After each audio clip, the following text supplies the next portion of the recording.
caiu uma peça. Ele falou, para tudo, vamos ter que abrir o motor para ver o que está acontecendo. Aí ele foi abrir o motor e viu que o motor estava danificado. E tem lá as questões técnicas dele que eu não vou saber falar aqui, mas é um vício que ele não sabia, mas era por volta de R$ 1 milhão a dívida. Aí eu estava com ele no telefone, né, nessa condição, eu falei, olha, a dívida tá tranquila, acho que dá para pagar, porque ele falou, o seu erro foi confiar na vistoria que o suposto vistoriador fez no seu carro, não era verdadeira aquela vistoria. Você deveria ter, antes de feito o negócio, tirado o veículo do shopping, levado em qualquer vistoria próximo do local, passa para mim o chassi, lê para mim o chassi que está no veículo. Ela leu o chassi e eu automaticamente fui consultando, pum, acendeu o alerta, veículo roubado, furtado na verdade, veículo furtado. Olá, meu amigo, minha amiga, vai vender um carro, vai comprar um carro, sabe como é que deve fazer os procedimentos de maneira correta para não se enroscar, não entrar ali numa enrascada? Hoje a gente vai bater um papo sobre isso porque foi um assunto muito comentado, muito solicitado por vocês. Então eu trouxe aqui algum material, uns assuntos, casos práticos, e a gente vai bater um papo sobre isso. E eu trouxe aqui comigo, eu convidei hoje para esse nosso bate-papo, meu amigo Davi, advogado. Boa noite, Davi. Bom dia, boa tarde, dependendo de quem, o horário que as pessoas estão nos assistindo. Seja bem-vindo, obrigado pelo convite. Sim, eu que agradeço, né, esse convite e poder participar do vosso programa. Sei que é um programa que tira muitas dúvidas dos internautas. Então vamos lá, as perguntas. Bater um papo. Já comprou e Bater um vendeu papo. muito carro já, né, Davi? Já, Já se enroscou, já, já. comprou carro de noite, maravilhoso. Que problema, que problema. Você sabe que ao longo da vida já comprei, já vendi alguns carros também, mas no começo sem qualquer experiência, dei sorte de não entrar em rascada, dei sorte. E depois eu comecei a observar, em conta do trabalho, o que as pessoas faziam para vender e comprar carro. E aí acabei tendo experiência. Eu lembro de uma situação, muitos anos, muitos anos, eu tinha um carro.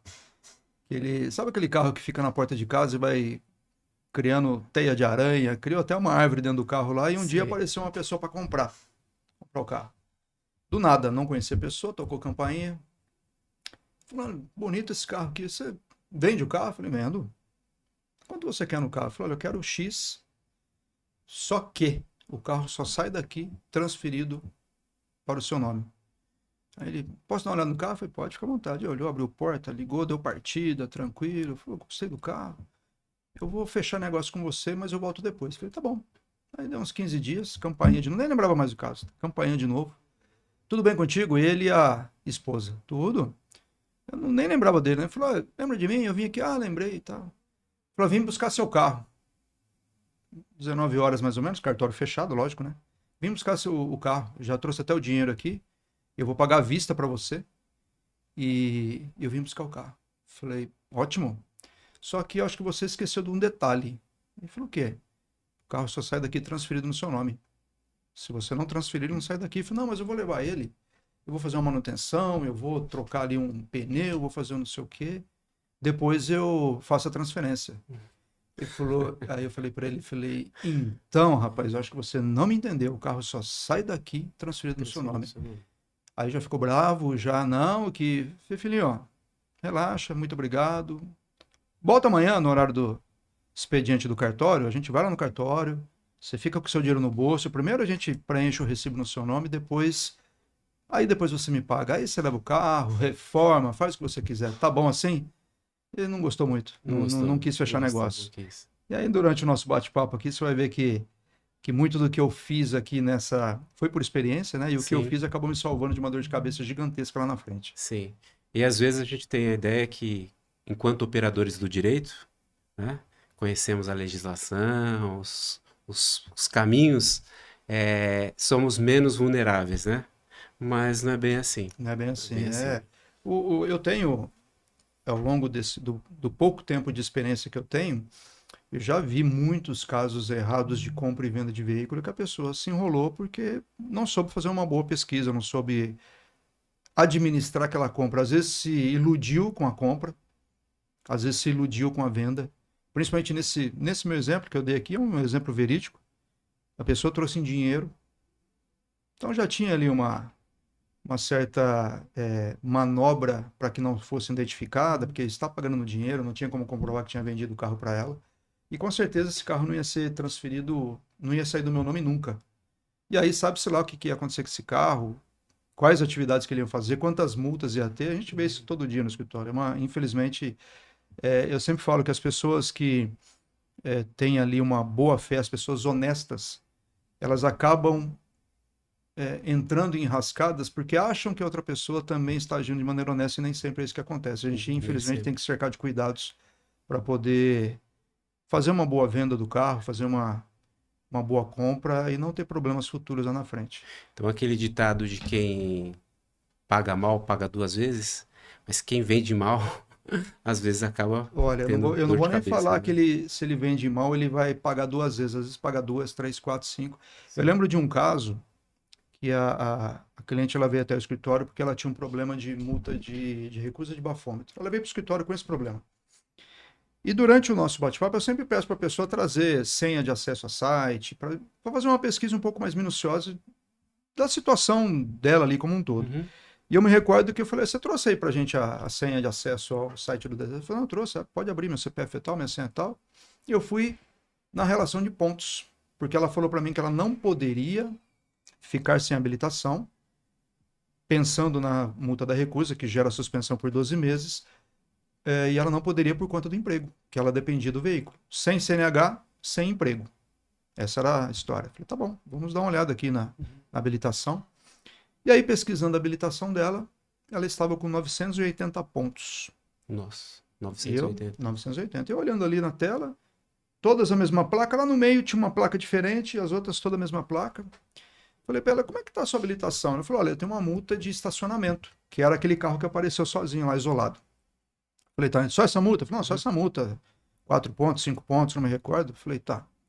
E o veículo placa tal? Que carro que é esse? Ela pensou um pouco e falou, doutor, esse carro eu já vendi faz uns 2 anos, 2, 3 anos, para um vizinho, amigo meu. Falei, sério, sério?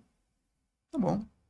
Você tem pesquisado sua habilitação? Eu falei, não. Falei, mas você já está começando a me assustar. Ela falou, falei, sem problema. Eu virei a tela do monitor para ela, falei, olha aqui, ó, 980 pontos. Ela ficou branca, já não conseguia conversar mais e já esboçou ali um certo choro, porque ela não... Falei, nossa, Não e imaginava. o que aconteceu? Ela vendeu o carro para um amigo vizinho, entregou o carro, entregou o recibo em branco e o vizinho falou: depois eu transfiro o carro. O vizinho vendeu para o A, que vendeu para o B, que vendeu para o C, e o C tomava uma multa de manhã e uma tarde, indo e voltando, uma de manhã e uma tarde, voltando e uma tarde. 980 pontos. Então, olha o nível que chega uma venda mal feita.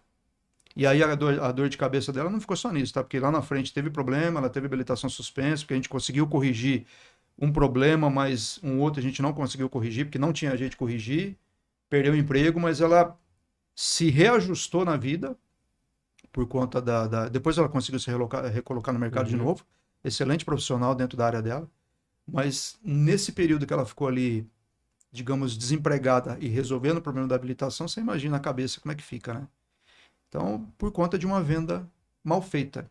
E ela poderia ter descoberto ali comigo, e descobrindo comigo, ela teve ali, a gente teve um certo tempo para corrigir Certo. uma questão que tinha, mas era inevitável uma certa penalidade na habilitação. Se tivesse demorado mais, teria ficado muito pior. Então ela ficou 3 meses suspensa na época, que era uma outra legislação, mas se não tivesse vindo, a gente não tivesse identificado, ela teria ficado muito mais tempo suspensa e o problema seria bem maior. Mas tudo por conta ali de uma venda mal Mal feita, feito, mal mal feita. feito. Mas foi uma boa experiência para ela e hoje a gente conversa ainda sobre esse assunto, sobre outros assuntos, a gente bate um papo ainda. Já acabou o processo dela, mas a gente manteve ali uma certa amizade. E ela, de vez em quando, ela lembra desse caso. Lembra, doutor, que eu ligava para você chorando? Eu falei, lembro, lembro. Mas faz parte, Faz né? parte, né? Faz parte, vender e comprar carros. Vender e comprar carros. E dentro deste contexto, o que é melhor? Comprar da pessoa física ou do lojista, da pessoa Uma jurídica? loja, O uma que é mais concessionária. seguro? Quando a gente fala de compra e venda de carro, mais, digamos, o mais seguro seria você comprar de uma agência, de uma concessionária, de um lojista, de um garagista. Cada local tem um nome diferente, né? Uhum. Cada região do país aí tem um nome diferente. Hoje eu identifico que o mais ideal seria comprar de uma empresa, desde que essa empresa não vá fechar num futuro não tão distante, que é outro problema que chega para nós. A pessoa compra um veículo de uma garagem, de uma agência, e depois, tempos depois, essa agência fecha, some o proprietário, não se consegue localizar mais ninguém. Então, procurar saber, não é para deixar de fechar negócio com pessoa física, não é isso, mas num patamar mais abrangente e mais, não fácil de resolver pensando nos problemas, mas menos problemático seria comprar de empresa. Tanto faz uma agência, uma concessionária, desde que, obviamente, essa agência, a concessionária, não feche depois. Seria o melhor. E caso seja com pessoa física, tentar ali um contrato, alguma coisa para tentar fechar ali uma situação para minimizar problemas. Não que não terão problemas tanto de pessoa física como jurídica, mas tentar minimizar.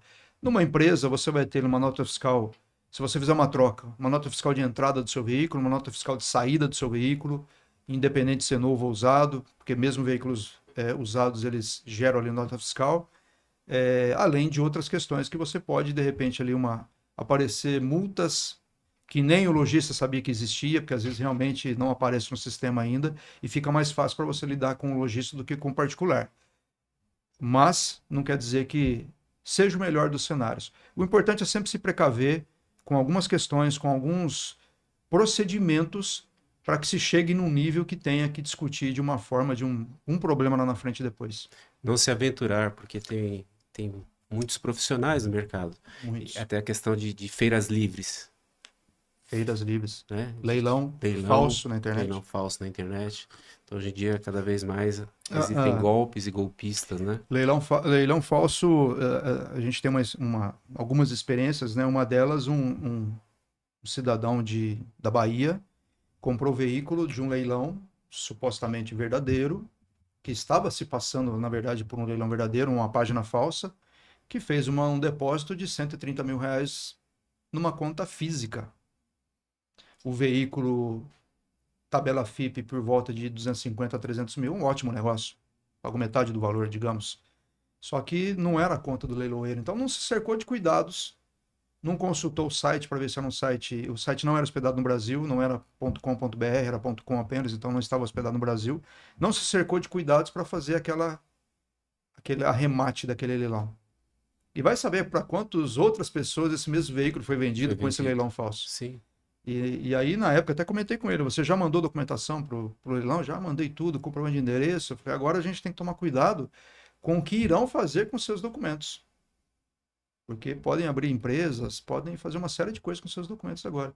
Então, se precaver, não se aventurar, que foi a palavra ideal que você utilizou, para que no futuro aí, não tão distante, não tenha dor de cabeça É. com algum problema do veículo, alguma coisa ali que pode incomodar depois. É, investir, procurar um especialista, alguém que possa, né, dar uma orientação plausível, que seja, né, cabível dentro daquele contexto, fazendo Sim, uma análise, né, sem a emoção, porque muitas vezes a pessoa está emocionada para gosta, comprar, né, está gosta com tanto do pressa, né, gosta veículo. tanto do veículo que não consegue enxergar, está enamorado, Parece que trava. travou, Eu afundou, falo que né? forma o túnel, você não consegue Foi enxergar tudo. mais nada. Você É, só vê o veículo, eu quero andar com esse veículo, eu é, quero transportar minha família nesse veículo, e às vezes se esquece de detalhes básicos. básicos. Às vezes consulta só a placa, esquece de consultar outras coisas do veículo e por aí vai. Coisas. Às vezes, né, a experiência, quando você nunca adquiriu um veículo, às vezes eu pergunto para a pessoa: você já adquiriu algum veículo? Esse é o primeiro veículo? É o primeiro veículo. Então você percebe que foi inexperiência, que foi talvez ali um amadorismo na compra do veículo. Mas às vezes a gente vê pessoas que já estão experientes que acabam fazendo uma aquisição de maneira equivocada. Sim, sim. E dentro desse contexto, o que é importante verificar no histórico do veículo? Muitas pessoas consultam apenas a placa para verificar multas. Isso é o básico do básico do básico. Só que as multas, falando desse tópico inicialmente, as multas elas podem demorar semanas, meses para serem inseridas no cadastro do veículo. Às vezes por conta de um recurso, e você recorrendo à penalidade, à multa, demora para entrar no veículo, às vezes por conta de alguma demora do próprio órgão autuador. Então, nem sempre você vai fazer a consulta hoje e as multas vão aparecer daqui uma Ela não aparece semana. Às imediatamente. vezes demora ali meses, alguma coisa assim. Se você compra de um lojista, de uma loja, de uma garagem, fica mais fácil, porque você chega na loja. A loja normalmente já faz um contrato, que ela se responsabiliza pelo veículo, mas como você tem nota fiscal de saída, fica fácil de você comprovar, olha, comprei o carro aqui no dia X, só que lá atrás, no dia Y, apareceram aqui, ele já tinha algumas multas, então se responsabiliza aí pelas multas e ali o garagista vai se responsabilizar. Quando é um veículo particular, você vai ter que entrar com o particular e aí verificar o que, que ele qual que é a proposta dele para solucionar o problema. Isso é o básico do básico, que é a questão de multas. Só que existem outras pesquisas um pouco mais profundas que são feitas, que devem ser feitas, para verificar duas questões básicas que tem no site do Detran, se você consultar com a placa renovando o veículo, vão aparecer, que é alguma restrição administrativa e alguma restrição judicial no veículo. Tanto administrativa como judicial, elas vão impedir que esse veículo seja transferido para o seu nome. Essa é uma questão. Outra questão que envolve aí algumas situações mais drásticas, que são veículos dublês, que eles só são identificados se você fizer uma vistoria. Então é um veículo idêntico ao original, com a mesma placa, só que com os agregados, chassi, motor, nem sempre alterados. Então você consegue identificar isso fazendo uma busca, uma análise no chassi. E eu vou trazer até um exemplo aqui, um caso prático. Uma pessoa entrou em contato comigo do Paraná. Vou citar o nome aqui, mas obviamente eu estou alterando, né? A Maria entrou em contato comigo, uma advogada, que ela comprou um carro aqui em São Paulo. O marido comprou um carro aqui em São Paulo e ela estava com problema para fazer o seguro do veículo, não tinha transferido ainda, fazer o seguro do veículo e fazer a transferência. Estava com dificuldade. Só que tanto o despachante como a seguradora, eles não reportavam para ela qual era o problema. Eu falei, tá bom, vamos. A gente estava fazendo uma. Ela estava no Paraná, eu estava aqui em São Paulo, a gente estava fazendo uma videoconferência. Falei, vamos fazer o básico, me passa para minha placa. Consultei a placa, saiu o veículo X, preço de tabela na época 180 mil, alguma coisa assim, e estava tudo certo. Documento na mão, ela conferiu a documentação, tudo certo. Falei, onde está o veículo? Falei, está lá na garagem. Você consegue levar, ela estava no celular, você consegue levar o celular lá, a internet pega lá, você consegue ir com o celular lá para a gente conferir o número do chassi? Eu consigo, onde fica? Falei, vai lá no carro. Cadê seu marido? Eu falei, tá aqui, leva ele junto. Leva ele que aí você vai falando o número do chassi e ele vai conferir um documento. Aí ela me passou o veículo qualquer, identifiquei onde era o número do chassi, falei para ela, tá debaixo do banco ali, no carpete, levantou. Começa a ler aí, seu marido vai conferindo, mas lê em voz alta que eu vou anotando aqui. Falei, vamos lá, 9, e foi falando, chegou uma determinada letra, o marido falou, não, não é essa letra. Volta. Vai lá, 9, ó, essa letra não tá batendo. Falei para ela, beleza. Passa para mim o chassi, lê para mim o chassi que está no veículo. Ela leu o chassi e eu automaticamente fui consultando, pum, acendeu o alerta, veículo roubado, furtado na verdade, veículo furtado. Eu falei, tá ótimo, pode voltar para a residência lá para a gente voltar a conversar. Falei, conta para mim como é que foi a aquisição desse veículo. Ele falou, olha, a gente tem família em São Paulo e praticamente todo mês nós estamos em São Paulo. E eu queria comprar esse carro, X, e eu localizei na internet esse carro para venda e eu fui até São Paulo para fazer a aquisição, para fazer a avaliação do carro e fazer a aquisição. Tomei o cuidado de marcar o encontro num lugar público, que era um shopping, ótimo, até aí tranquilo. Quando eu cheguei no shopping, estava a suposta proprietária, que eu vou dar o nome aqui de Fernanda, estava a Fernanda, e uma pessoa com um jaleco colorido representando aquelas empresas de vistoria. E ele estava fazendo uma vistoria ali no local. E ele tinha acabado a vistoria e falou para essa Fernanda, Fernanda, só um minuto, opa, o senhor que vai adquirir o veículo? Ah, sou João, João, só aguarda só um minutinho, eu vou imprimir aqui a vistoria e já volto. Ele foi fazer a suposta vistoria, e nisso eles ficaram conversando, deu 10 minutos, ele voltou com a vistoria, entregou para a Fernanda, tá aqui a vistoria, olhou para o João, falou, João, excelente aquisição que você está fazendo. Então quebrou ali todas as objeções que ele tinha com relação àquele veículo. E ali continuaram, o rapaz foi embora, que fazia parte do golpe, né? Lógico. Essa vistoria não existe, ela é falsa, depois a gente descobriu que era falsa.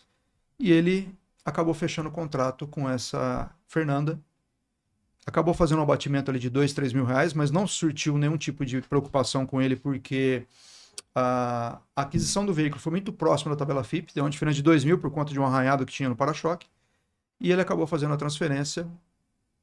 Na hora de fazer a transferência, ele tomou cuidado de fazer a transferência para o CPF que constava no documento do veículo, só que o documento era falso, o documento do veículo. A placa coincidia, mas o documento era falso. E ele adquiriu o veículo considerando que a Fernanda estava de boa fé, que o vistoriador estava de boa fé, e ele acabou adquirindo um veículo furtado. E aí, o que eu faço com esse veículo? Né? Ele falou, olha, eu vou te falar aqui, primeiro, onde foi que você errou. Você tem que ter essa ciência para que você não entre de novo Não cometo mesmo erro. E aí, a pergunta que eu fiz para ele, você compra carro com que frequência? Todo ano eu troco de carro. Então, é uma pessoa experiente. Uhum. Falou, seu erro foi confiar na vistoria que o suposto vistoriador fez no seu carro, que não era verdadeira aquela vistoria. Você deveria ter, antes de feito o negócio, tirado o veículo do shopping, levado em qualquer vistoria próximo do local, para fazer uma nova sob o seu olhar. Ele fazendo análise. Naquele momento ia dar ali. Na verdade, a Fernanda aí, né? A suposta Fernanda Ela nem nem ia para aquele lugar, ela já ia desviar e ir embora. Mas você teria verificado isso. Mas enfim, tranquilo. Agora você vai fazer uma vistoria para verificar se essa informação que eu estou te passando é a correta. Viu que é um veículo furtado, apresenta o veículo na delegacia, porque o veículo é um produto de furto, você vai ter problema mais dia menos dia. Aí levou o veículo para a delegacia, fez a apreensão do veículo, e a gente está com esse caso, a gente está tocando esse caso aí, mas por conta de um outro problema, que a gente descobriu que a conta bancária, embora o CPF estivesse o nome da Fernanda, quando você buscava o CPF no cadastro da Receita, aparecia o nome de Carlos, por exemplo. Então, a conta foi... a gente está verificando isso ainda, mas aparentemente a conta foi montada de maneira fraudulenta. Então, o golpe ele só foi possível porque a conta foi dessa forma, mas o processo ainda está em andamento. Mas o único erro que foi cometido foi ter confiado no vistoriador, ao invés de levar o veículo na vistoria, para poder fazer a vistoria de maneira correta sobre os olhos dele. Perdeu ali, por enquanto, 180 mil reais aí nessa aquisição. Porque o que acontece com o veículo, nesse caso? O veículo ele vai ser entregue para o proprietário, que no caso era esse veículo na época ele estava segurado, então a seguradora foi furtado, pagou ali o proprietário na época, e a partir do momento que a seguradora pagou o veículo passa a ser dela. Então a delegacia deve ter feito a entrega para ele, e a seguradora vai leiloar o veículo, vai levar a leilão para poder vender, né? Porque ela não tem interesse em manter esse veículo nos ativos dela, então vai vender, mas a delegacia vai fazer a entrega lá para o proprietário. Então, veículo clonado e dublê é a mesma É coisa? a mesma coisa. É só o nome que um é mais bonito que o outro, né? Clone e dublê. Mas é o mesmo tipo de problema. E aí tem as dublagens, né? As clonagens, que elas são feitas de maneira mais superficial, que troca só a placa. Tem muito mais ainda, outras mais amadoras, que você coloca só um adesivo na placa, normalmente para fugir de fiscalização, alguma coisa assim. A mais corriqueira, que é a troca de placa, e aí frauda ali o documento, e a que a gente chama de completa, que é aquela que troca a placa, troca o número de motor, número de chassi, número de câmbio, que é muito mais difícil de conseguir, só uma perícia muito bem profunda mesmo para conseguir descobrir. Até a vistoria mesmo consegue, mas tem que ser um pouco mais profunda, mas essa digamos que é mais difícil de localizar, é mais difícil de acontecer. A clássica mesmo é troca a placa ou troca a placa para cometer algum tipo de crime, ou troca a placa para vender como se fosse original, e aí você acaba comprando, às vezes compra com um pouco de desconto, um deságio, mas normalmente hoje eles estão vendendo próximo da tabela justamente para não ter essa desconfiança.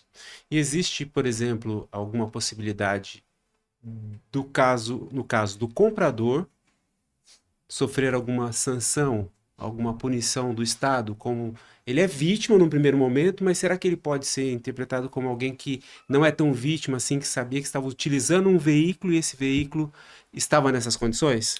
Olha, pode se você, por exemplo, for abordado e a fiscalização descobrir que o veículo é furtado, porque na verdade você está na posse, você está ali no que a gente chama de receptação, né? Que o Código Penal define ali como receptação, artigo 180, se eu não me engano.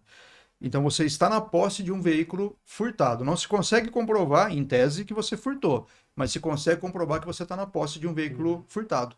E ali você pode entrar, pode ter o seu registro lá por receptação. Vai conseguir comprovar, depois você vai mostrar ali os registros ali da aquisição que você fez, desde que tenha comprovante, alguma coisa nesse sentido. Mas, até que isso aconteça, a dor de cabeça já está instalada. E aí a gente volta para a pergunta sua, que foi o quê?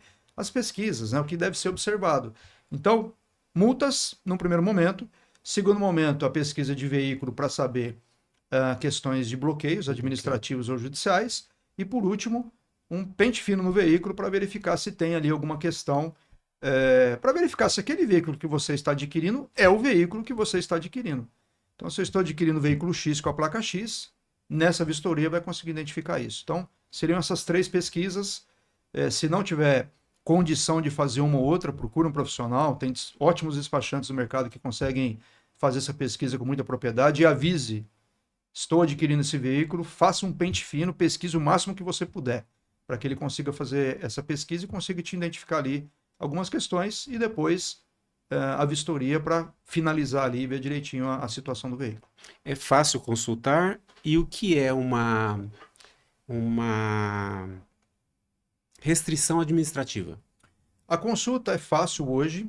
Você pode consultar no site do Detran, do estado, né, onde você está adquirindo o veículo, onde o veículo está registrado, aliás. Então, se você está em São Paulo, o veículo deve ser consultado aqui. No Paraná, deve ser consultado lá no Detran do Paraná.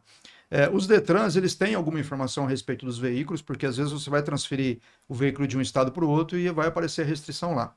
Restrição administrativa significa o seguinte: o Detran, em algum momento, ele identificou que houve algum problema na transferência do veículo, houve algum problema no pagamento de alguma taxa, ele identificou que uma taxa, de repente, foi paga ou não paga, uma taxa falsa ou não, ou ele foi um veículo que foi abordado uma fiscalização e foi oportunizado, ao invés de fazer a remoção do veículo para o pátio, foi oportunizado para aquele condutor proprietário resolver o problema e devolver, trazer o veículo de volta para uma nova vistoria e a pessoa não retorna. Então são inseridas infrações administrativas no veículo que nem sempre são difíceis de solucionar.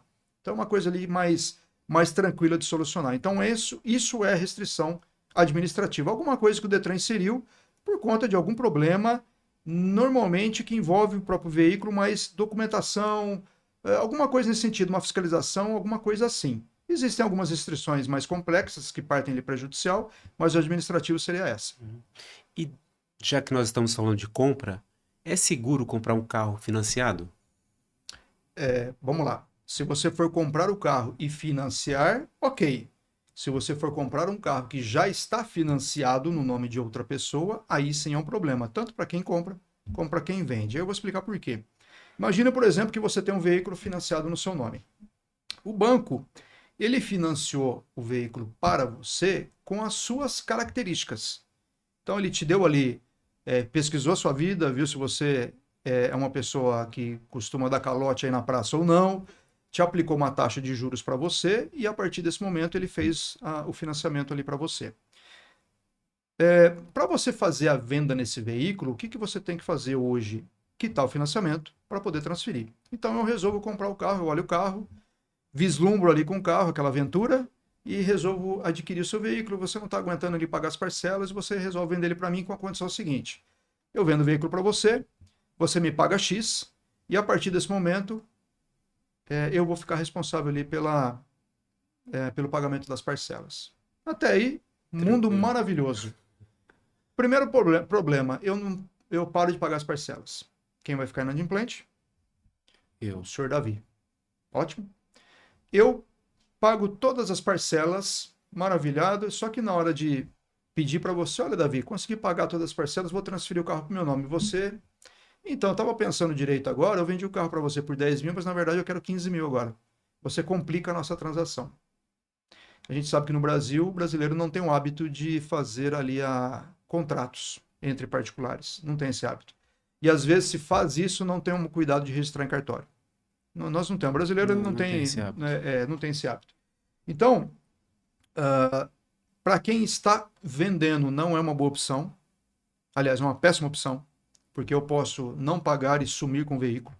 Para quem está comprando, é uma péssima condição, porque eu posso pagar o veículo e a pessoa de quem eu estou adquirindo pode não querer transferir, pode ter falecido, e aí os herdeiros não querem transferir o veículo, e aí a complicação. Então, o ideal para quem está vendendo já entra no acordo com quem está adquirindo para receber o valor à vista, fazer a liquidação do financiamento e vender o veículo sem o famoso gravame, sem nenhum problema vinculado ao veículo. E aí quem está adquirindo, se quiser financiar, financia, se quiser fazer alguma coisa ali com o veículo, faça. Mas não vender o veículo nessa condição, porque não existe transferência de financiamento.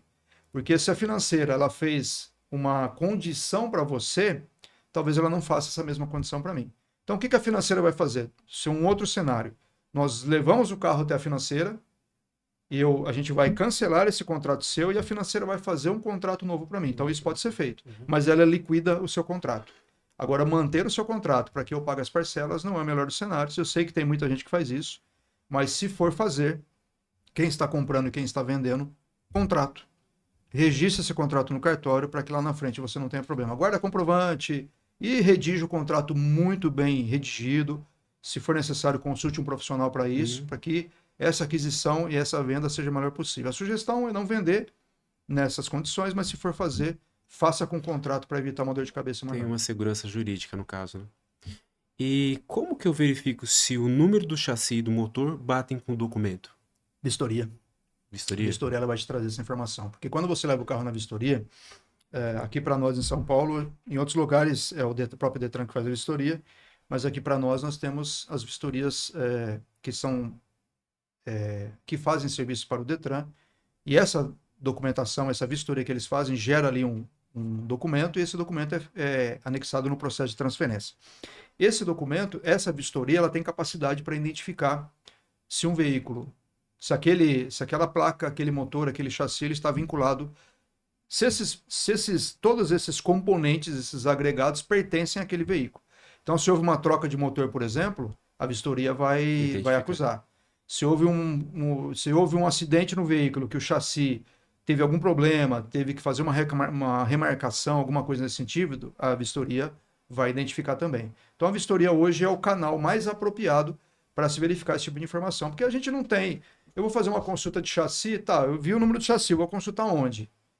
Eu vi o número de motor, eu vou consultar onde? A vistoria tem canais, tem sites especializados que fazem isso, mas a vistoria consegue fazer isso com muito mais propriedade e você vai ter um documento dizendo ali que aquele veículo está ok. Porque imagine, por exemplo, você adquirir um veículo que foi feita a troca do motor. Quando você vai fazer a transferência desse veículo, o Detran vai pedir a nota fiscal. Cadê a nota fiscal do motor? E se o proprietário não tem mais? Então você, antes de adquirir o veículo, você gasta ali 150, 200, 300 reais para fazer uma vistoria, mas você se cerca de cuidados para que você não tenha problema lá no futuro, acaba compensando. Porque você adquire um veículo com motor trocado, como é que você vai regularizar isso? E depois, dependendo do vendedor, se ele tiver ali com a famosa maldade, ele não quer nem saber mais. Fala, já vendi, já recebi, já gastei o dinheiro, se vira. E aí, como é que você vai regularizar isso? Essa vistoria cautelar, ela é obrigatória em todos os estados? A vistoria, ela tem... vou trazer a experiência nossa daqui de São Paulo, que fica mais fácil. Mas hoje, para você fazer uma transferência de veículo, é necessário a vistoria, que você faça a vistoria cautelar. Nessa vistoria cautelar vai se descobrir tudo isso. Mas não necessariamente você precisa fazer essa vistoria cautelar para a transferência do veículo. Você vai fazer a vistoria cautelar para verificar as condições do carro. Então, o último carro que eu adquiri, por exemplo, eu adquiri de um particular, um amigo meu, mas independente da amizade. Primeira coisa que eu fiz, falei, vou levar o carro na vistoria para fazer uma cautelar, mas já é cautelar para transferência? Pode até ser, mas eu vou fazer a vistoria para verificar se está tudo certo com o seu carro. Não, mas eu tirei esse carro na agência, não tem problema, é de praxe. Eu vou me resguardar de um problema, você vai se resguardar de um problema também, e a gente fica tranquilo. Então fui na vistoria, vi que estava tudo ok, vistoria cautelar.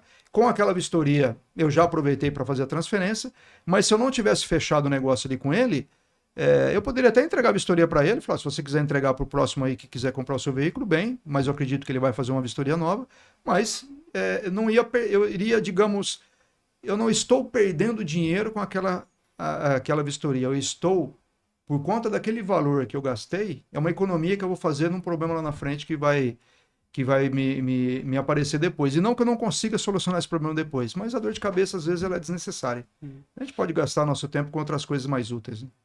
E é nessa vistoria que é identificado se o carro já bateu, se o carro teve perda Também, total. também. E dentro disto, o que significa quando o carro tem pequena monta, baixa monta, foi sinistrado? Isso consta no documento? Isso, vamos Isso, lá. uma legislação que determina isso. Isso, eu não vou lembrar agora qual que é a resolução que fala sobre isso, mas quando o veículo se envolve no acidente de trânsito, o policial que vai fazer a ocorrência, ele vai anotar algumas informações ali no boletim de ocorrência e vai classificar a monta que o veículo tem. Pequena, média e grande monta. Cada uma desses danos que o veículo tem, ele vai exigir um certo procedimento para que esse veículo volte a dirigir. Tá? Então, dependendo da situação, dependendo da gravidade, é um tipo de procedimento. E na vistoria, ela consegue identificar, ela não vai identificar dependendo da situação, se houver registro no Detran, ela consegue identificar isso. Mas a vistoria que não consegue, ela vai pelo menos te identificar, olha, teve aqui um recorte, teve uma troca aqui de paralama, teve um recorte, uma troca aqui da traseira do veículo, então ela vai conseguir identificar isso. Em alguns tipos de vistoria se consegue identificar, alguns tipos de danos que foram anotados no acidente, se consegue verificar, a vistoria consegue verificar isso. Mas tem, por exemplo, acidentes que não são registrados no boletim de ocorrência. Então, o Detran não tem essa informação, a vistoria não terá essa informação. Só que ela terá qual a informação? Ela consegue identificar, olha, aqui foi trocado aquilo, aqui foi trocado isso, aqui foi feita uma manutenção, então ela vai te avisar, ela vai fazer a vistoria e vai te avisar daquilo já. Inclusive na própria vistoria vem ali as informações que foi feito o recorte, foi feita uma troca ali de uma peça, alguma coisa nesse sentido. Só que é aquilo que eu falei, quando não tem envolvimento de uma geração, né, de uma elaboração de um boletim de ocorrência, os órgãos públicos não ficam sabendo, a vistoria também não fica, porque ela é interligada com o Detran. Então ela não sabe ali que de repente esse veículo se envolveu numa grande monta, numa média monta, ela não tem essa informação. Mas ela consegue identificar que o veículo teve algum acidente, e aí vai de você analisar se aquele acidente, Prejudicou. se aquele, digamos, aquele conserto que foi feito no veículo, o acidente depois conserto, vai influenciar numa venda futura depois, se você não vai perder dinheiro. Porque a gente sabe que veículos que se acidentam, né, acabam tendo ali uma depreciação no mercado. E ali na vistoria consegue identificar isso. Uma vistoria bem feita consegue. É muito comum quando você vê os anúncios, né? Carro de leilão. E aí você fica, né? Tem um valor abaixo, porque vai constar lá que é um carro de Sim, leilão. E sim, você sim. avaliar se é de pequena monta, média monta, o que O que aconteceu, foi de aconteceu? enchente. Isso. Inclusive, quando o carro ele é recuperado, por exemplo, por falta de pagamento na financeira. Certo. Consta isto no documento Não, isso não. Essa informação não, de recuperação. foi feito ali uma. Busca e apreensão daquele Isso. veículo. Vai constar um processo. Se você tiver essa habilidade para consultar, você consegue verificar que existiu um processo judicial em algum momento. A não ser que, lógico, você deixou de pagar as parcelas, só que você não deixou chegar no momento de ter uma ação judicial. Você conseguiu liquidar ali com a financeira antes disso. Mas se teve um processo judicial, e a gente vê até no bloqueio Renajude, né? Que é um bloqueio que a gente não conversou aqui ainda. Você deixou de pagar as parcelas, a financeira entrou com uma ação judicial de busca e apreensão, e aí, antes desse veículo ser apreendido, você quitou as parcelas.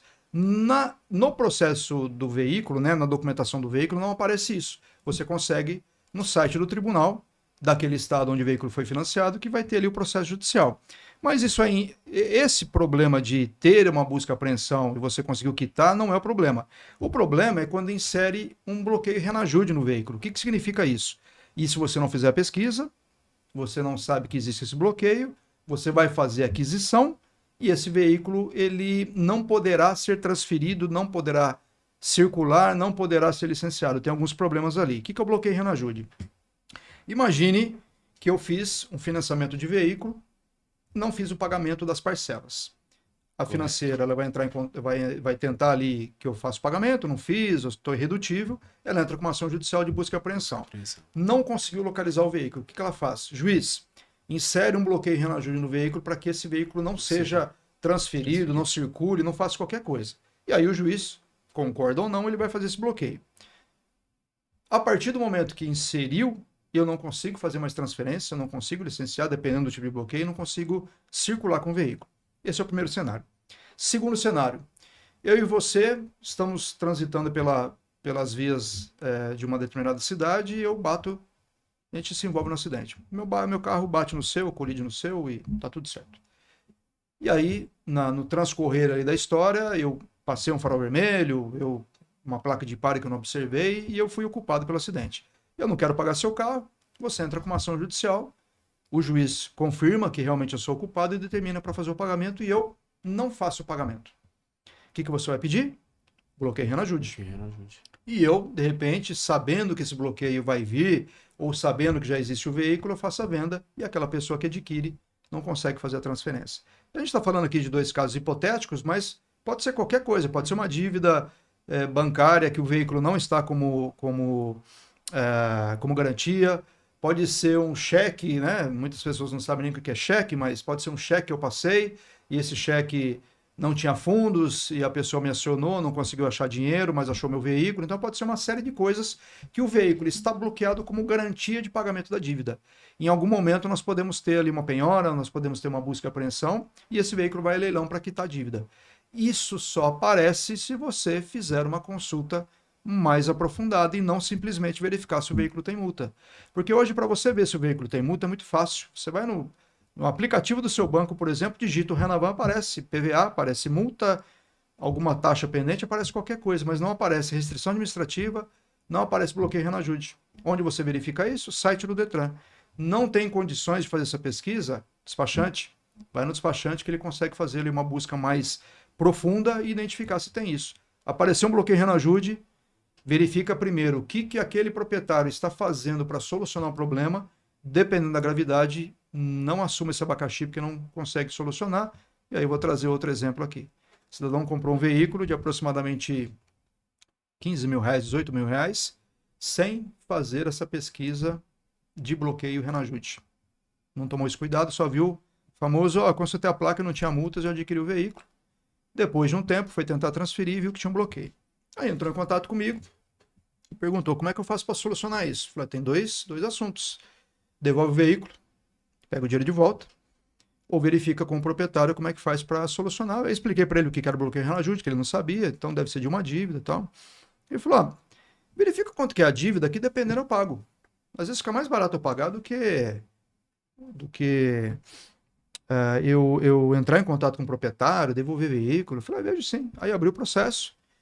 Eu não me recordo ao certo do valor cheio, mas era por volta de R$ 1 milhão a dívida.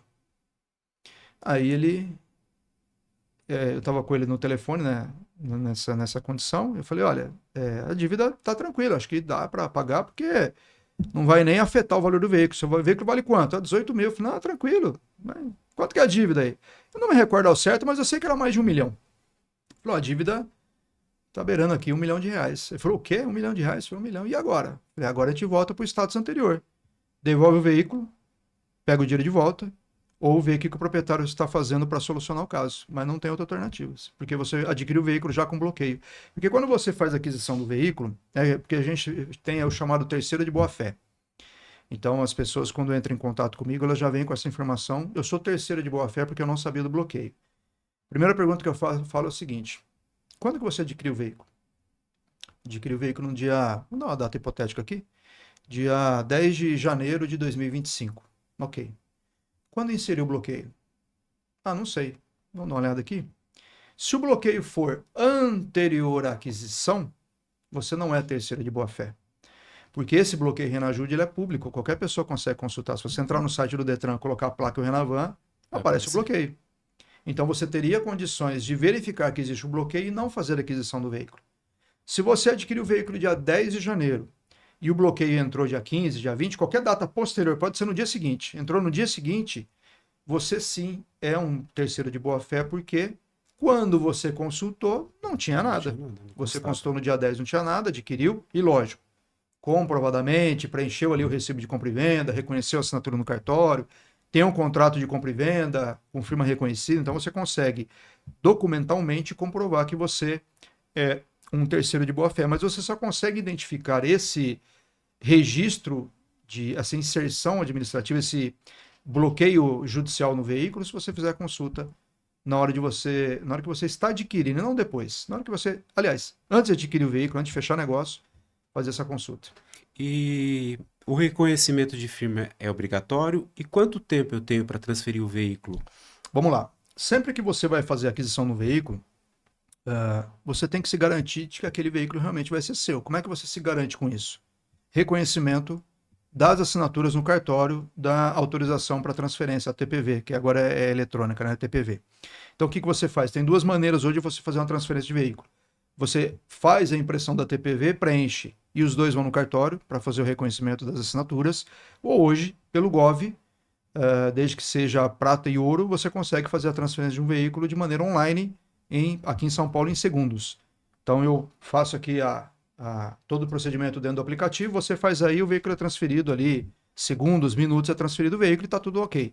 Quando não é feito de maneira digital, aí tem que ser feito o reconhecimento das assinaturas e eu sugiro que seja feito de maneira imediata. Fez a aquisição hoje, comprou o veículo nas condições que foram ali acordadas pelo vendedor e comprador, foi parcelado, não foi, contrato não foi, cartório para reconhecer as assinaturas. E a partir daí do reconhecimento, o adquirente do veículo tem até 30 dias para fazer a transferência. Até 30 dias. Então, se eu vendi o veículo para você, em até 30 dias você não fez a transferência, o que eu sugiro para a pessoa? Ir no Detran e fazer o bloqueio administrativo. Então, é um bloqueio por não ter feito a transferência. Bloqueio simples de retirar, é só transferir para o seu nome que o bloqueio é excluído.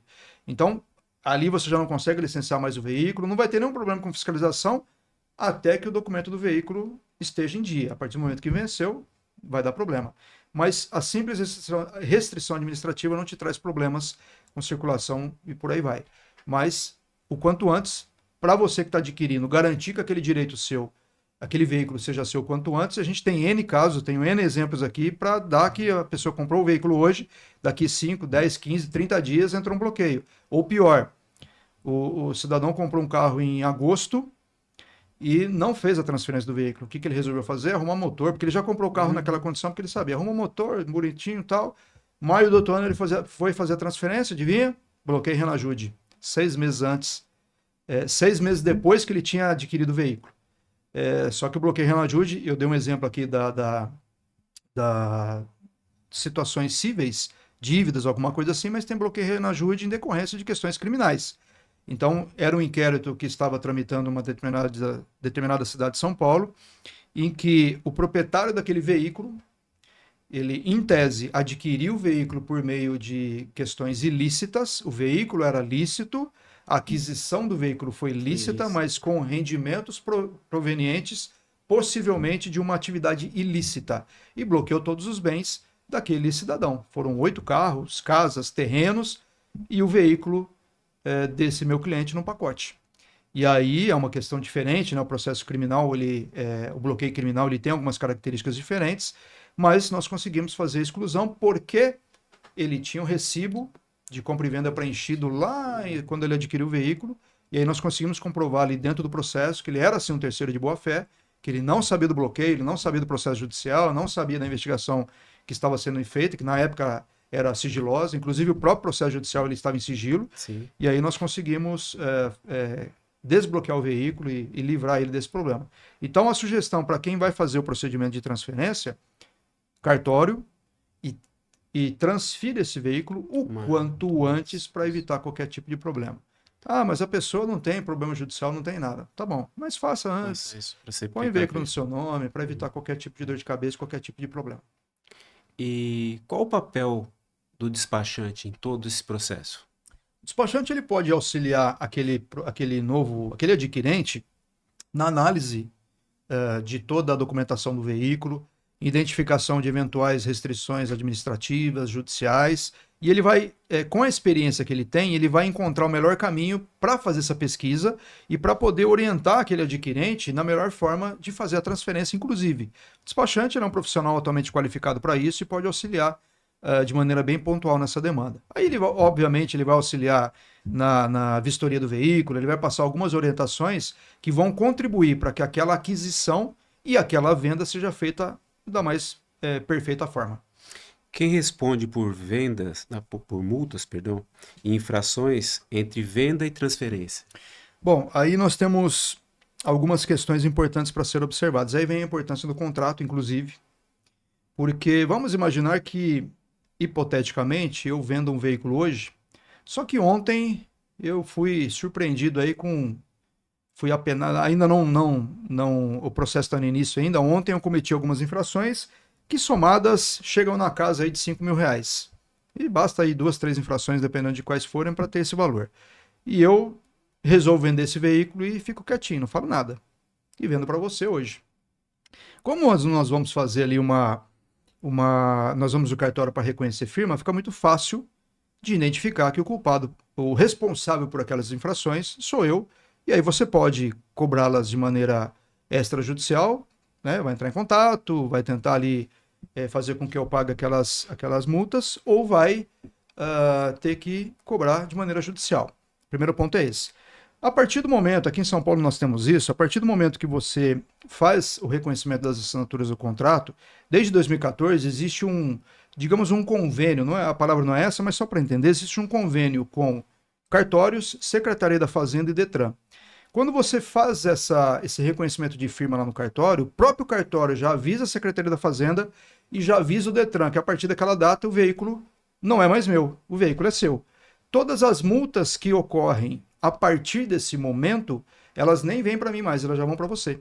Porque embora o veículo esteja no meu nome lá no Detran, existe lá digamos, um asterisco, né? uma canetinha amarela dizendo, olha, esse carro não é mais dele desde a data tal, porque já fez o reconhecimento das assinaturas aqui no cartório e só está aguardando a transferência. Isso para São Paulo. Outros estados, eles não têm esse tipo digamos, convênio. Não é a palavra correta, não é essa, mas só para as pessoas entenderem. Então, outros estados fez assinatura no cartório, quem está vendendo passa ali 2, 3 cópias autenticadas e guarda, quem está comprando, obrigação de transferência do veículo, ok. Aquele vendedor que observa que que o novo ali proprietário não fez a transferência do veículo, passados ali os 30 dias, vai lá no Detran e faz o bloqueio, pede o bloqueio administrativo daquele veículo por conta da falta de transferência. Para que o veículo ali fique travado de uma certa forma e não se consiga mais licenciar, não se consiga mais fazer procedimentos, até que seja feita a transferência do veículo para aquele novo adquirente. E onde é feita a comunicação de venda? No cartório ou no Detran? Comunicação de venda, sempre cartório. Então, quando a gente faz aqui a venda, né, com a TPV, nós vamos nós dois no cartório e faz o reconhecimento ali das assinaturas. A comunicação ao Detran de que foi feita aquela venda e o novo proprietário não procedeu à transferência dentro dos 30 dias previstos no Código de Trânsito, ele tem que ir até o Detran para poder fazer essa comunicação ao Detran. Então ele vai no Detran, leva aquela cópia autenticada que ele tirou ali antes, né, quando ele fez a venda, leva até o Detran e avisa, olha, eu vendi o veículo, a pessoa não fez a transferência, eu quero fazer um bloqueio administrativo. E aí o Detran vai fazer o procedimento de bloqueio. O que é o DUT? O que acontece se esse DUT for assinado, mas não transferido? Vamos lá, o DUT é uma nomenclatura antiga que nós tínhamos, que é muito comum, muito usada ainda para as pessoas, mas na verdade não existe mais essa terminologia. Então esse DUT era o Documento Único de Trânsito, passou a ser o CRV, Certificado de Registro e CRV, Certificado de Registro do Veículo. Esse certificado é aquele verdinho que nós fazíamos ali, virava ali o verso e fazia o preenchimento das informações, que ele não existe mais, hoje é a TPV, que é a Autorização de Transferência Eletrônica, a TPV, não me recordo agora da sigla, a TPV, que é um documento eletrônico. Então hoje você entra no site do Detran, você consegue imprimir essa TPV e fazer o preenchimento. O simples preenchimento não significa nada se não estiver com as assinaturas reconhecidas no cartório. Então, preencheu o documento, ali com todas as informações, valor do veículo, proprietário vendeu, proprietário assinou, adquirente assinou, ambos vão até o cartório para poder fazer o reconhecimento das assinaturas, porque sem isso o documento não tem qualquer validade. Como comprovar o pagamento na compra de veículo usado? Principalmente transferência bancária. Sugestão: não faça pagamento em dinheiro, não receba pagamento em dinheiro, porque se em algum momento houver necessidade do adquirente ou do vendedor fazer a comprovação da data, hora que aquele veículo foi vendido, foi adquirido, ele não consegue. Então, hoje, né, eu trouxe até um exemplo meu aqui no começo da nossa conversa, que a pessoa que queria adquirir o meu veículo queria pagar no dinheiro, justamente para não criar vínculo e eu nem, de repente, nem saber qual era o nome da pessoa. E eu percebi ali que realmente a intenção era isso. Não estou dizendo que não é para fazer isso, mas se for receber ou se for pagar em dinheiro, contrato muito bem redigido com essas informações e com as assinaturas reconhecidas desse contrato no cartório, ou até mesmo o próprio contrato registrado no cartório, para que se comprove essa questão. Fazendo um adendo nessa pergunta, as pessoas não, algumas pessoas elas não perceberam ainda a gravidade de ter um veículo no nome por vários aspectos. Tantos aspectos administrativos, por conta ali de uma possível suspensão, e eu trouxe o exemplo aqui dos 980 pontos, como questões criminais. Então, se você não tiver nada que comprove que o veículo foi vendido, nada que comprove que o veículo foi adquirido em determinada data, não que você não consiga, por meio de testemunhas, por meio de outras provas, comprovar aquilo que você está alegando. Mas perceba que a dificuldade de você comprovar por meio de documentos, ela acaba atrapalhando em algum momento lá na frente. Então, quanto mais documentos, mais provas você tem de que foi feita aquela aquisição, aquela venda, é melhor. Então, a sugestão, se você for comprar ou vender um veículo e tiver dinheiro em espécie envolvido, contrato e faça a gentileza de reconhecer, de registrar esse contrato no cartório ou pelo menos reconhecer as assinaturas lá para que não tenha problema. E não poderíamos deixar de falar do IPVA. PVA, vamos lá. O IPVA é de responsabilidade de quem no momento da venda? Vamos lá. A primeira questão que a gente tem que identificar é o seguinte: quando que é gerado o IPVA? Qual que é o que a gente chama de fato gerador? Então, o fato gerador é aquela condição que ela se estabelece em determinado momento. Ser responsável por um IPVA significa que você era proprietário de um veículo no dia 1º de janeiro. Se eu vendi o veículo no dia 31, reconheci as assinaturas no dia 31, lá no cartório, no dia 1º, o veículo não é mais meu, ele é seu. Então você é o responsável pelo IPVA. Quando a gente está adquirindo um veículo usado, precisa ver em que condições que ele foi vendido e foi adquirido. Então, na transação ali que as pessoas forem estabelecer, vai ficar convencionado isso, né? Quem vai fazer o pagamento, quem não vai. Hoje, quando se adquire um veículo de lojista ou de uma concessionária, é muito comum a própria empresa se responsabilizar por isso, até um chamativo, olha, IPVA 2025 pago, 2026 pago, então você já está adquirindo o veículo sabendo que eles vão fazer o pagamento daquele imposto.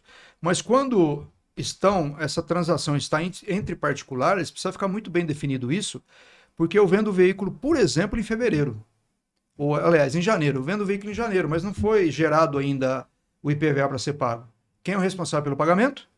Eu, porque no dia 1º de janeiro eu era o responsável eu era o proprietário do veículo, né? Então o fato gerador foi lá no dia 1º de janeiro. Como é que eu me livro disso? Se quem adquiriu o veículo fizer a transferência o quanto antes. Porque a partir do momento que é feita a transferência do veículo, embora eu seja, em tese, ali o responsável pelo pagamento por conta do fato gerador, a propriedade do veículo não é mais minha. Então, a partir desse momento da transferência, a responsabilidade passa a ser do atual proprietário. Então, aquele débito, como ele fica vinculado ao veículo, o atual proprietário vai ser o responsável pelo pagamento. E se o comprador não pagar o valor acordado?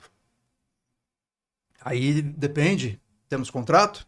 Olha aí a importância do contrato. Temos contrato? Não temos? Foi um contrato verbal, né? Porque não é porque um contrato não está escrito que ele não é um contrato. O contrato verbal também é um contrato. Mas um contrato escrito fica muito mais fácil das pessoas comprovarem aquilo que está se alegando. A importância do contrato ela não é só do vendedor, ela é também do adquirente, é dos dois. É dos dois. Porque ali vai ficar convencionado a questão de multas. Olha, se chegar alguma multa, a responsabilidade é do vendedor, ok, eu concordo. IPVA não foi gerado ainda, mas vai ficar a cargo do vendedor, ok, eu concordo. Você vai me pagar à vista, vai me pagar em 2 parcelas, você vai depositar na conta X, Y, tá aqui o Pix, não está. Tudo isso fica convencionado dentro de um contrato. Se eu tenho um contrato e a pessoa não cumpre com aquela obrigação, ação judicial para poder valer os seus direitos ali de receber aqueles valores que estão pendentes ainda. Portanto, é possível processar o vendedor por omitir problemas no veículo? Sim, claro. A gente chama de vício Rede- oculto, vício redibitório. É, quando, quando nós vamos fazer a venda de um veículo, é importante que se estabeleça tudo que tem naquele carro, tem naquela moto, naquele caminhão, para que o adquirente adquira esse veículo consciente das condições. Onde que nós colocamos isso? Contrato. Contrato. Então, leva o carro na vistoria, leva no mecânico, leva onde tiver. Depois que fez todas essas análises, faça ali um contrato com as questões. Mas tem alguns vícios que, mesmo assim, eles não aparecem. São, por exemplo, pode ser, por exemplo, um problema no motor que você não consegue identificar. E aí eu trago um exemplo. Um amigo comprou, ele tem uma empresa de ônibus e comprou um ônibus de uma determinada empresa, um ônibus já usado, e fez todas as análises no veículo e tudo ok. Só que ele é muito cauteloso, ele é muito preocupado com os veículos da frota dele, os ônibus dele são muito bem cuidados. Assim que ele adquiriu o veículo, a primeira opção que as pessoas têm é já colocar o veículo para rodar para fazer renda, porque é um veículo de transporte, ele vai colocar ali, fazer fretamentos, tal. A primeira coisa que ele fez, encosta na oficina, vamos olhar o motor, vamos primeiro trocar o óleo do motor, fazer algumas análises. Assim que ele abriu, ele, para escoar o óleo, caiu uma peça. Ele falou: para tudo, vamos ter que abrir o motor para ver o que está acontecendo. Aí ele foi abrir o motor e viu que o motor estava danificado. E tem lá as questões técnicas dele que eu não vou saber falar aqui, mas é um vício que ele não sabia, não foi informado pelo antigo proprietário, e se ele soubesse que aquele veículo estava naquelas condições, ele não teria adquirido ou teria adquirido com um valor mais baixo. E agora está sendo analisado aí a possibilidade de acionar o antigo proprietário de maneira judicial, porque ele não quer arcar com esses custos que ficaram na monta aí de quase 40 mil reais a brincadeira. Motor a diesel, então ficou nesse valor. Então, está sendo analisado para verificar ali as condições, o que vai ser feito. Mas, no caso dele, o que tinha? Contrato. Contrato. Então, A ali vai ficar garantia dele. um caso ficou mais fácil. É um menino cuidadoso, ele sempre conversa comigo sobre isso, né? Eu orientei muito ele no início da frota dele. Hoje ele está com 15 ônibus, uma empresa pequena, mas ele se cerca de muitos cuidados ali, principalmente de algumas orientações que nós passamos para ele lá no início da carreira, lá quando ele começou. O que fazer se houver dívida ativa vinculada ao veículo? A dívida ativa é uma outra questão, porque quando você faz a pesquisa no seu banco do IPV, do Renovando o Veículo, você não vai identificar a dívida ativa, porque a partir do momento que a dívida,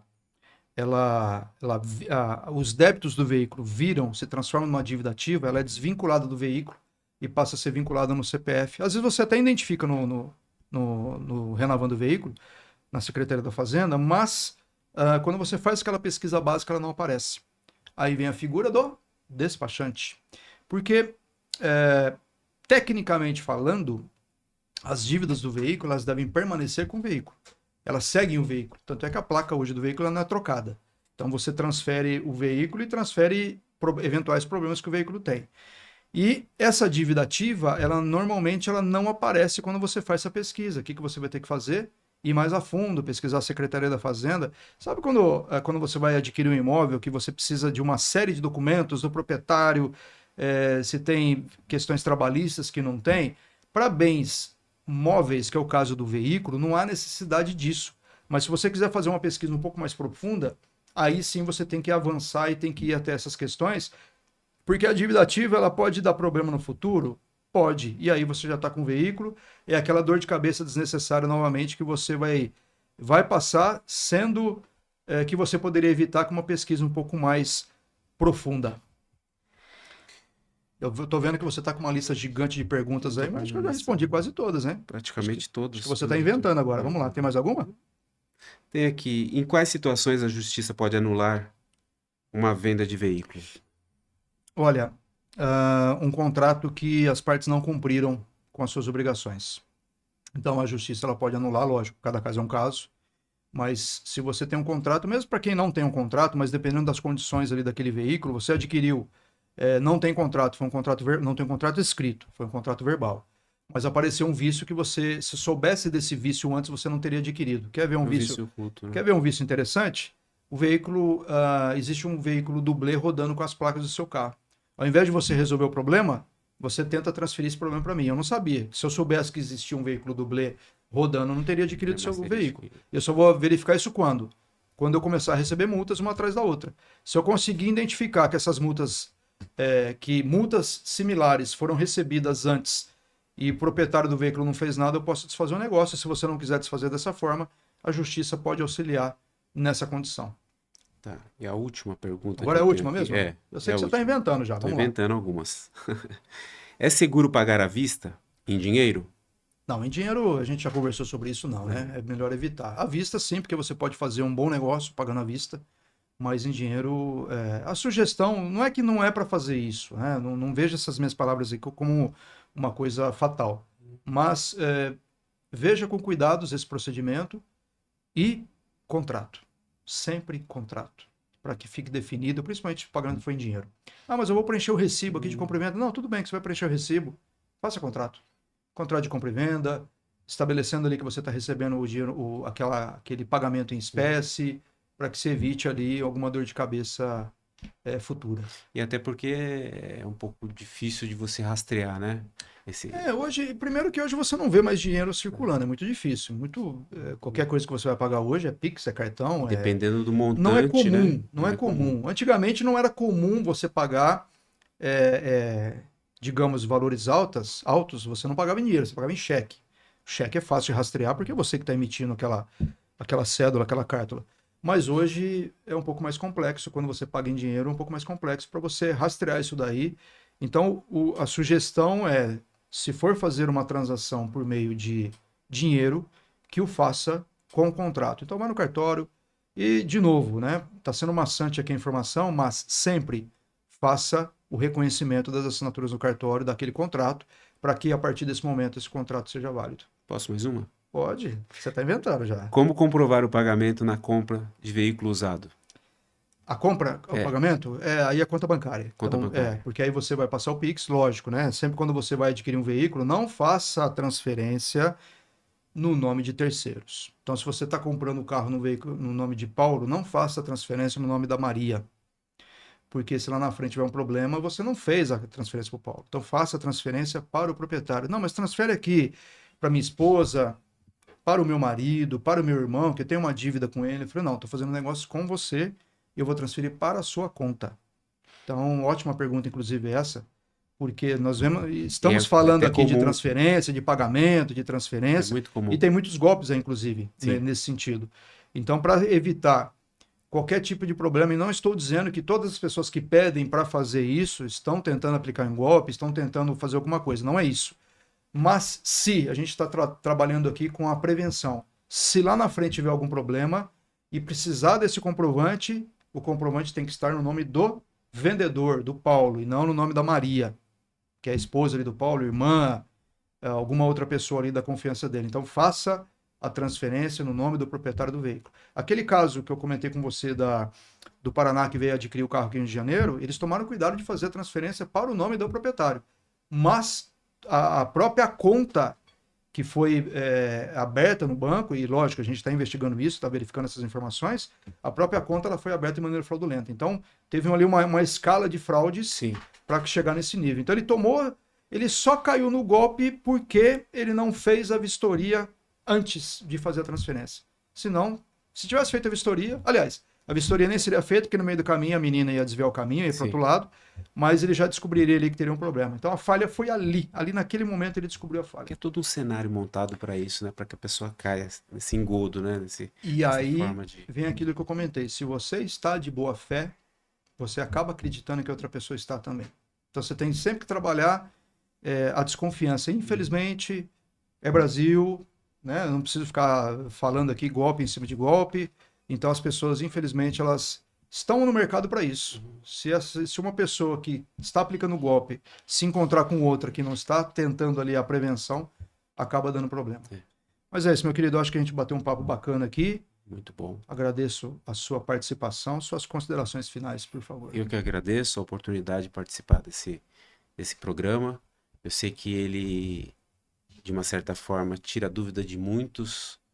E é uma honra, né? Uma pessoa com saber ilibado, né? E uma pessoa maravilhosa, que é Vossa Excelência. Vai, maravilha, meu querido. Obrigado, tá? E obrigado a você. E se você ficou aqui até agora, considere se inscrever no canal. Se tiver alguma dúvida aqui embaixo nos comentários, que eu terei enorme prazer em respondê-las. Se for uma pergunta complexa, como essa que foi hoje aqui, eu prometo para você que eu trago num podcast aqui de 1 hora batendo um papo para elucidar todas as dúvidas. Se você souber de alguém que está adquirindo, que está vendendo ou que já participou desse processo e acha interessante que ela assista esse vídeo aqui, manda, compartilha para ela lá, que eu tenho certeza que ela vai te agradecer depois. Muito obrigado e te vejo no próximo vídeo. Um abraço.